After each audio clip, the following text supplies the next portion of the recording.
Welcome to the Beyond Sunday podcast, and today we have received another mystery parable from MP behind the camera.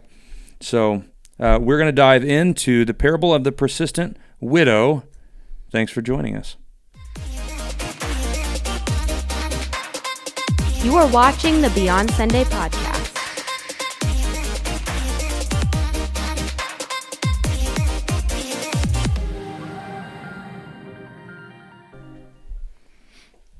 Okay, yours says persistent widow too, so that's cool. I'm going to check this one over here. Does it have a heading? This one is now parables on prayer. It just goes, I'm not going to give you the first. We're just going to talk about a lot of it. Well, What was yours? Yours was the widow and the obstinate, obstreperous judge, something like that. the widow in the wardrobe. The parable of the widow and the unjust judge. Unjust. Same difference. I knew what I was talking about over here. The Bible uses that word, I think. The unjust judge. All right. Okay, so we're going to dive into Luke chapter 18, Right. verse 1 through 8. 8. And we're going to read the parable of the persistent widow, as my Bible says. Sure. So I have I will concur. New Living Translations, NIV right here. NIV, NASB. NASB, Same. and cell phone. So we got We have things. the bases covered. Sure. What are you drinking? You got a mocha? I have a mocha now. Okay. I had jasmine tea last episode. Gotcha. Switched it up. Just black coffee for me. Just keeping it simple, keeping it clean. So let's go ahead and dive in. She got it too. That was a little judgy, wasn't it? What? There was- No, Yeah. She was with me. that's not judgy. Yours was simple and clean. This saying. Yours is muddy water. See, now the truth's done. There we go. I wasn't kn- going there, but you invited me into that. Trust me, it was just on the air. You could just feel it radiating over. So, all right, unjust judge. That's what her translation said over there. Yeah. So what do you got? Well, let's go ahead and just read through this. Sure. That seems like a good starting point. Hot dog. So, starting chapter 18, verse 1, Way it to says, be. One day Jesus told his disciples a story to show that they should always pray and never give up. There was a judge in a certain city, he said, who neither feared God nor cared about people. A widow of that city came to him repeatedly, saying, Give me justice in this dispute with my enemy.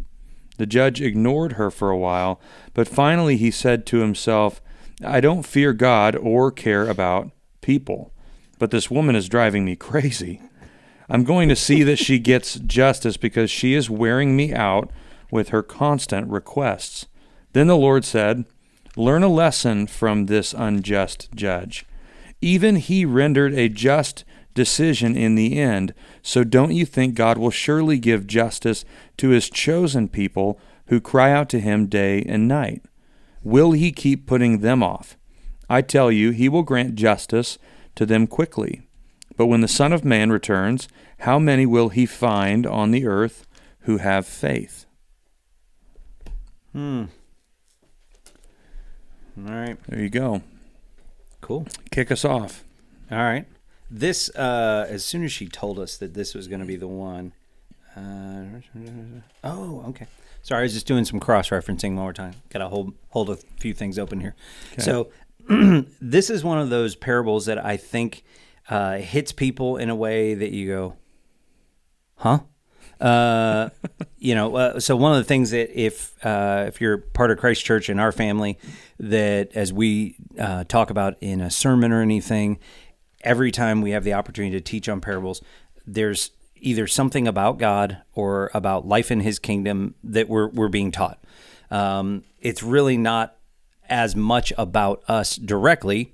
I mean, we're humans, so we're in the story, but it's either about who God is or how we live life in the kingdom. So with that perspective, even you look at it and you go, okay, so God's probably the judge figure in this. So if you try to take that methodology and jump right in, then you go, oh, it feels off track. So I think that's why it creates some confusion on this one.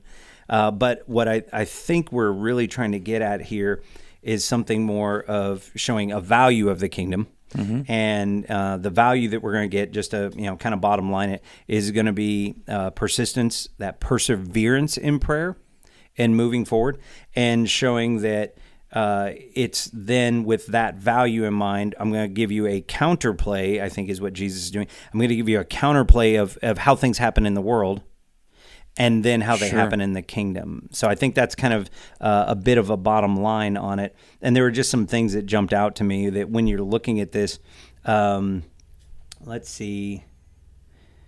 The cross-reference that I was just looking at and thinking of as soon as I thought about it was, as the widow comes and the judge says, she is bothering me, she keeps pestering me. This is similar to another parable that Jesus tells about a friend who comes late at night and you're not prepared for him and you need bread. And so it's all the way back in Luke chapter 11. And it says, that the friend comes, he knocks on the door, he says, hey, I've got a visitor to come, I need food, and I don't have anything, can you help? And the friend says, oh, we're all bedded down for the night.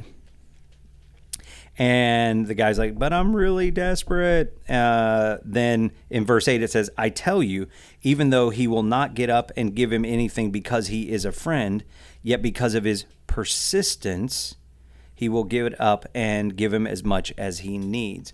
So, I think that here's just a continuing kind of theme and teaching that the characters are different, the circumstances are a bit different, but Jesus is still pushing forward and teaching us about an attitude of perseverance and persistence in both of those stories. So yeah, and when you think about the unjust judge,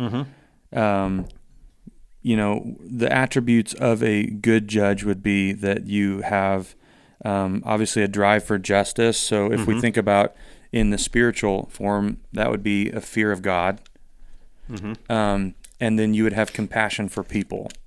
Okay. Those things would create a good judge. So this guy had neither of them. Yet still the persistence, and I love the phrase driving me crazy. This woman is driving me crazy.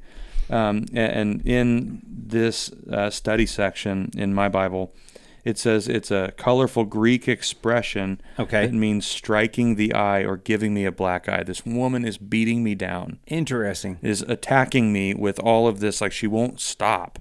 It reminds me of the story of Samson when Delilah is bothering him about what is the source of your strength, and he talks about the fact that she is nagging him to death. It's such a weird, kind of idea and turn of phrase, but that's interesting. Giving a black eye to someone. Striking the eye or giving me a black eye. Just wearing someone down through persistence. Right. So this unjust judge has none of the characteristics of a good judge. Right. There's no fear of God. There's no compassion for the people. I just don't care. Yet even still, with none of these attributes, the persistence of this woman after justice, even that accomplished an act of justice from the judge. Right.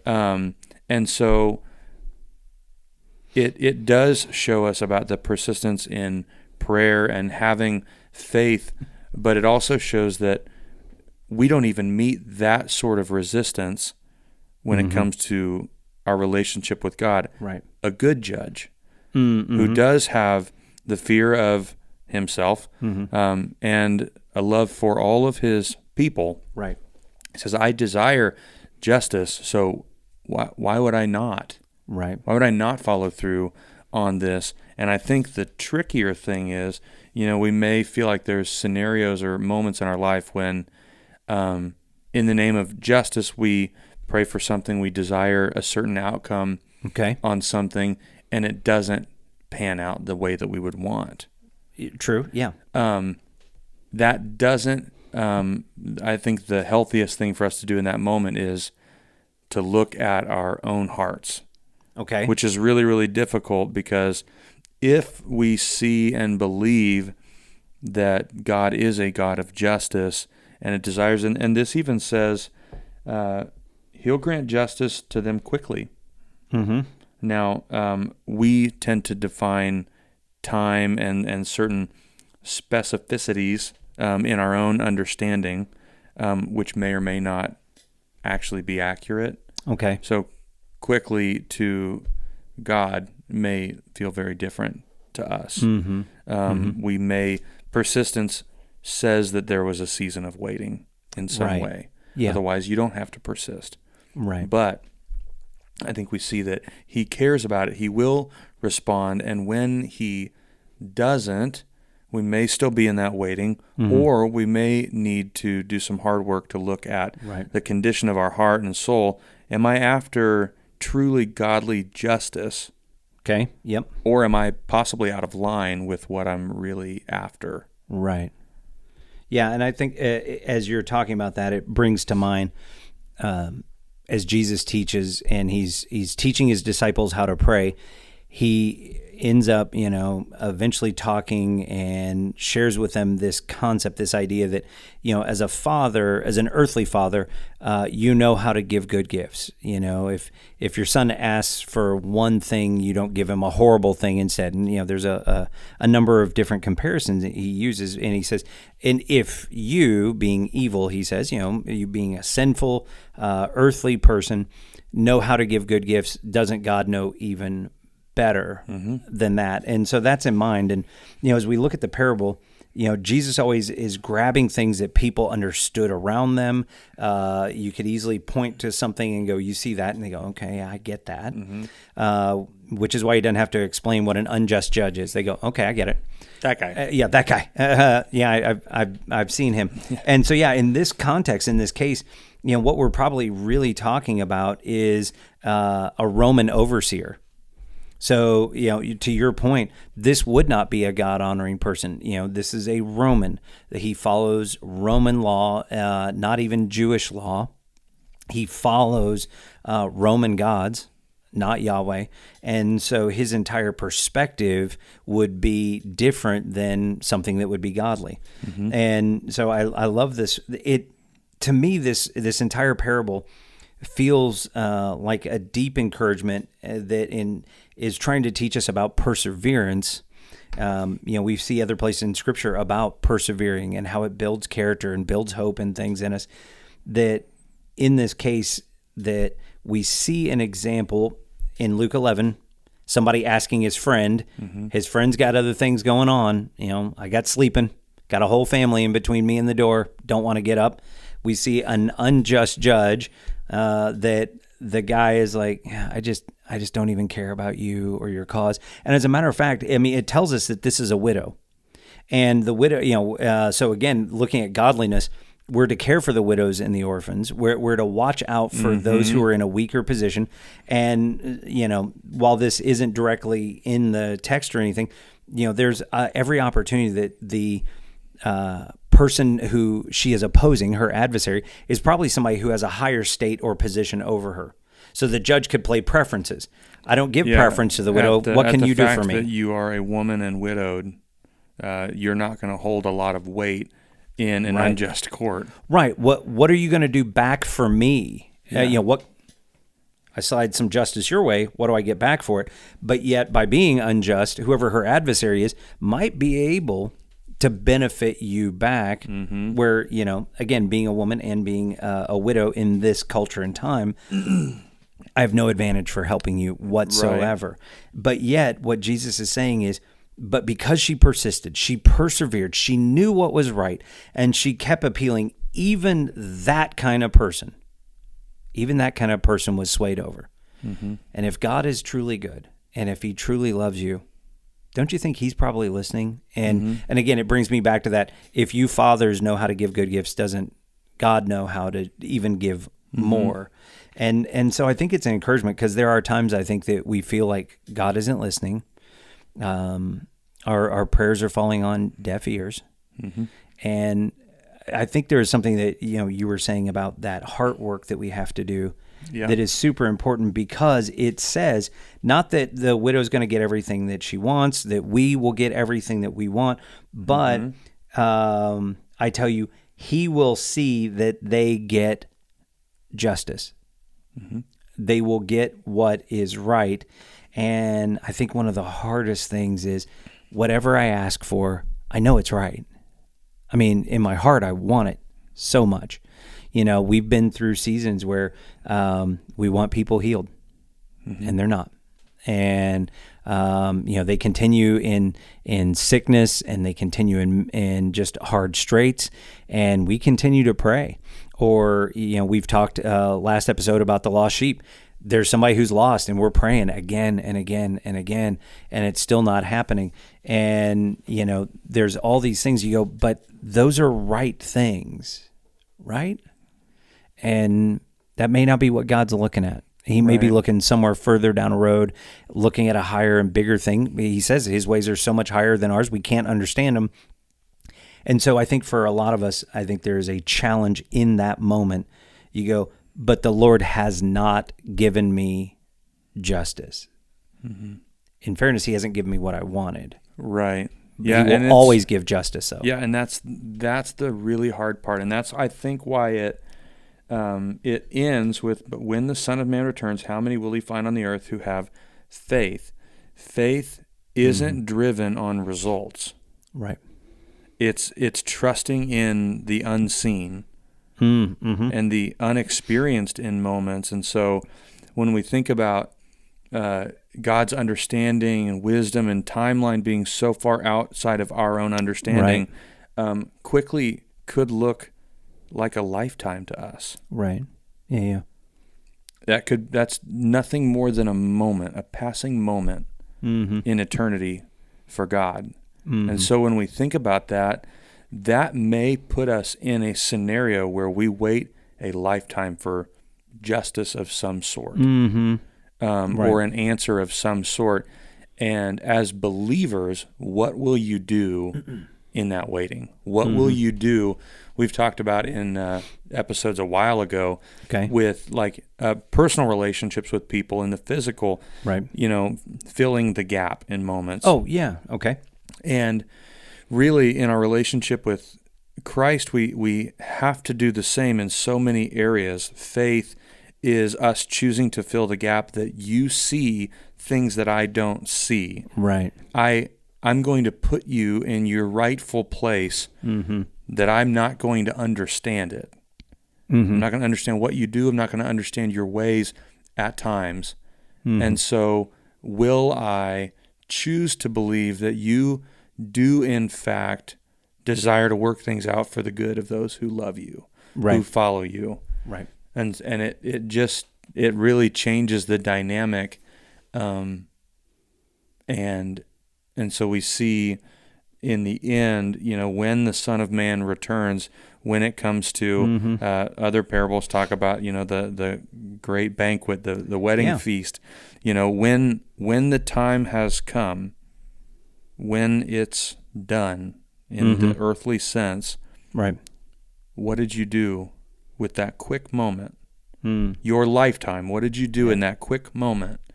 Did you believe in me? Did you trust that I am who I say I am? Right. I will do what I said I would do for you, and I believe for you. I want for you. I desire for you. Right. And I think, you know, as you were reading that last verse and sharing that piece, and maybe we can tie a bow on it right there, is that really the big thing is about the eternal piece, not the brief moment. But if we're eternal people, then this moment is but a small flash in the pan in comparison. And so when we're thinking about asking so often, at least me, maybe you guys are better people than I am, but for me, I'm thinking about very tangible things. When I think about asking, when I think about persisting in prayer, whether it's here or like in Luke 11, Jesus is talking about physical transaction because we're physical people, and he's trying to have a parable, but he's talking about bigger things. And a lot of times when we're told to ask, when we're told to persevere, it's talking about who we truly are. It's looking at eternal things, deeper perspectives. And in the close, it says it's right inside of this. As we're talking about God-giving justice, as we're talking about persevering in prayer, that the thing is, will he find faith on the earth? Are you finding people who are enduring, who are persevering, who are trusting in him, that he is going to take care of them and see them through, and let go, honestly, of some of the tangibles? Because we also see in Scripture, God's going to take care of the tangibles to the level that we need, but are we truly persisting and focusing on higher things? And I think that's at the very heart, that we keep in persistence, seeking after him, trusting, as you said, in faith that he's there for us, he's with us, and will deliver us through it. So there you go. Just a short sharing on the parable of the persistent widow. And that's what we have for this time, and we'll catch you for our next parable in the next episode. This has been another episode of the Beyond Sunday podcast. And don't forget, like, share, and subscribe.